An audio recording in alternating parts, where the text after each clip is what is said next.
আপনি দেখছেন poddanews24.com এর টপ ট্রেন্ডস। সাথে আছি আমি ইয়াসমিন নিশাত।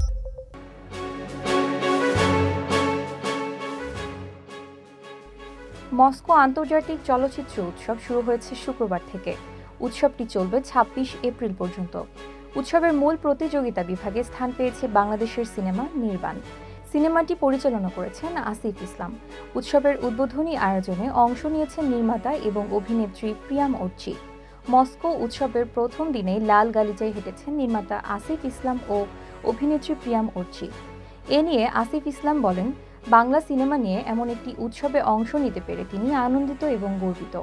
অন্যদিকে মস্কো ফিল্ম ফেস্টিভ্যালে লাল গালিচায় লাল শাড়িতে নজর কেড়েছেন প্রিয়াম ওরচি। প্রিয়াম বলেন, সত্যি শাড়ি পরার কারণে সবার নজরে এসেছিলেন।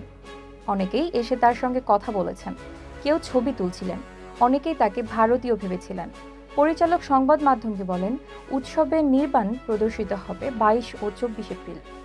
এর আগে মস্কো উৎসবের ৪৪তম আসরে যুবরাজ শামীমের আদিম এবং ৪৫তম আসরের নুরুল আলম আতিকের পেয়ারার সুভাষ প্রদর্শিত হয়। মস্কো উৎসবে সিলভার সেন্ট জর্জ অ্যাওয়ার্ড ও নেটপ্যাক সম্মাননা পেয়েছিলেন আদিম।